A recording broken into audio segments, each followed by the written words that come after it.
안녕하세요. 최근 등산에 푹 빠진 40대 초반 아줌마입니다. 어렸을 때는 부모님이 산 타자고 하면 그렇게나 싫었는데 나이 먹고 제가 스스로 이렇게 산을 찾아다니게 될 줄은 상상도 못했어요. 제가 이렇게 산에 푹 빠지게 된 데에는 이유가 있는데 오늘 제 이야기 한번 해볼까 해요. 저는 3개월 전 남편과 이혼을 했어요. 주위 부부들이 이혼하는 걸 워낙 많이 봤어도 우리만은 아니겠지 했는데 역시 인생은 제 맘처럼 흘러가지 않나 봐요. 남편이 저를 배신할 줄은 몰랐는데 저보다 5살이나 많은 누님을 만나면서 아주 사랑에 푹 빠져 있더라고요. 남편 핸드폰에서 그 사람과 알몸으로 찍은 사진 등을 보면서 저는 그 자리에 주저앉아 엉엉 울었어요. 왜 나에게 이런 일이 일어난 걸까?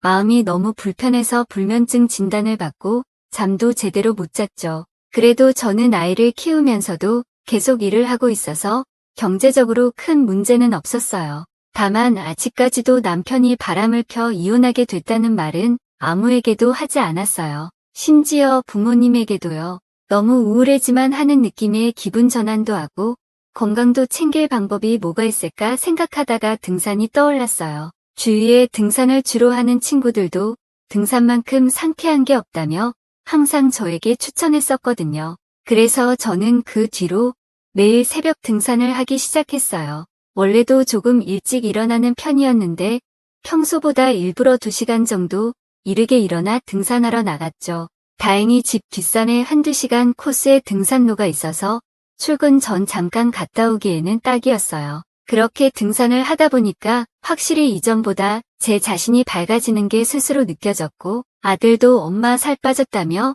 자기가 다 뿌듯해하더라고요. 생각해보니 몇 개월 전에 비하면 살쪄서 입지 못했던 옷들이 오히려 널널해지기도 했고 거울을 볼 때도 슬림해진 느낌이 났어요. 동료들도 역시 등산이 다이어트의 최고라며 자기들도 운동해야겠다며 깔깔 웃곤 했죠. 밝아진 제 모습에 남편의 바람으로 인해 낮아진 자존감도 어느 정도 채워졌어요. 아무튼 시간이 흘러 새벽에 다녀오던 등산은 식은 죽 먹기처럼 쉬워졌고 저는 더 강도 높은 산에 타고 싶어졌어요. 그러다가 집 근처에 있는 더 높은 산 하나가 생각났어요. 약간 길이 험한 편이라 등산객에게는 큰 인기가 없지만 가까우니까 한 번쯤 가보고 싶더라고요. 그래서 주말에 가기로 마음을 먹었어요. 어차피 새벽 일찍 나가서 산 타고 돌아오면 늦어도 저녁 먹기 전에는 돌아올 수 있으니까 시간도 괜찮겠다 싶었죠.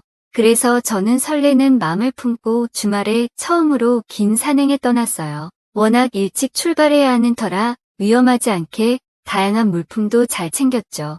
새벽이다 보니 확실히 쌀쌀한 날씨였고 저는 되게 일찍 도착했다 생각했는데 이미 몇 명 정도가 등산을 하고 있었고 뒷산보다야 확실히 분위기가 다르더라고요. 처음 보는 사람인데도 인사를 반갑게 해주고 안전등산하라며 말도 주고받는 게 왠지 기분이 좋았어요. 조금 어둡긴 했지만 무섭진 않았고 그렇게 천천히 등산을 하고 있는데 뒤에서 어떤 남자가 말을 걸었어요. 저한테 등산 초보시냐고 웃으며 물어보는데 저는 어떻게 알았지 하는 생각이 들더라고요. 그래서 화들짝 놀라 어떻게 알았냐고 물어보니 그 남자는 자기가 등산을 좋아해서 등산 다닌 지 10년이 넘는데 초보자분들은 티가 난다 하더라고요. 그러면서 초보분들은 혹여나 길을 잃거나 사고가 날 수 있으니 항상 주의해야 한다며 자기만 잘 따라오라 했어요.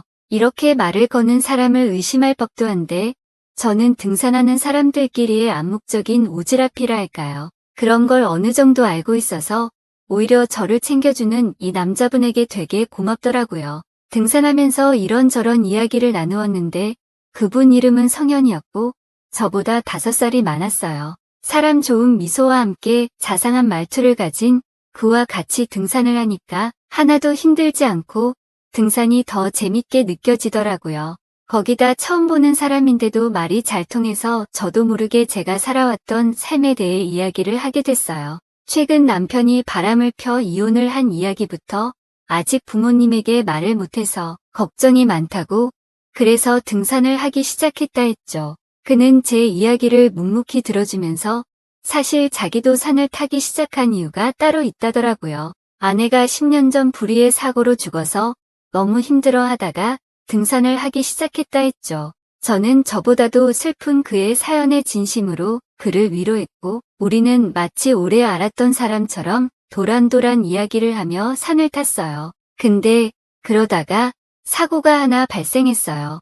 신발이 약간 등산화가 아니라 캐주얼하는데 흘길에 미끄러져 버린 거예요. 저는 그 길로 미끄러져서 넘어졌고 성현 씨는 너무 놀라서 저에게 황급히 다가와 이리저리 제 상태를 살폈어요. 크게 다친 건 아니었지만 삐끗해서 더 이상 올라가는 건 힘들겠다 싶더라고요.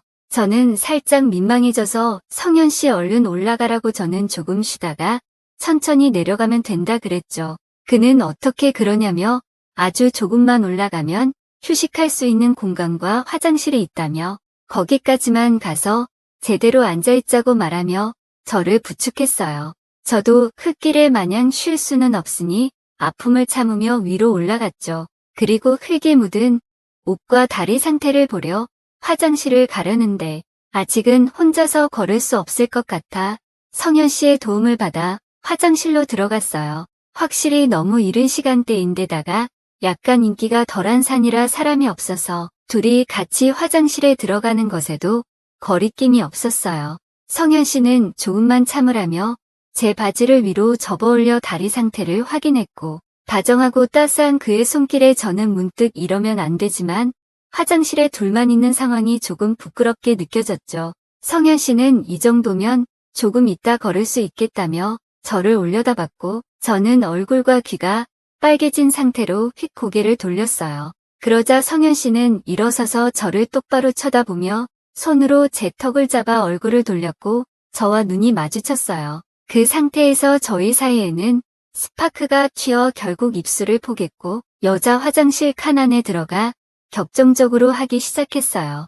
누가 들어올 수도 있을 거라는 짜릿함과 이런 장소에서 해도 되나 하는 불안감이 덮쳤지만 그와 동시에 더 흥분되는 느낌이었죠. 최대한 소리를 내지 않으려고 했는데도 민망한 소리가 조금씩 새어나왔어요. 그는 제 입을 막고 열심히 움직였는데 그게 마치 해선 안 되는 행동을 몰래 하는 것 같아서 저도 모르게 계속해서 물이 나오더라고요. 아무튼 그렇게 사랑을 나눈 우리는 아무 일 없었다는 듯 밖에 나왔고 그와 저는 어느새 연인처럼 부부처럼 손을 잡고 벤치에 앉아 김밥과 음료를 마시며 도란도란 얘기를 했어요. 등산하다가 이런 일이 생길 줄은 몰랐는데 그와의 관계는 제가 여자로서 사랑받을 수 있다는 걸 다시금 깨닫게 해준 거라 그에게 너무 고마웠죠.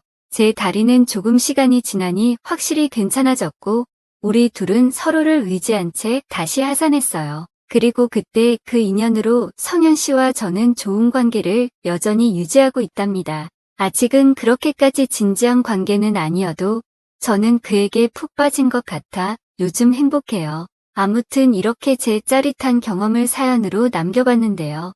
여러분도 자신만의 특별한 이야기가 있다면 댓글 남겨주세요. 그럼 좋은 하루 되시고 좋아요, 구독 부탁드립니다. 감사합니다.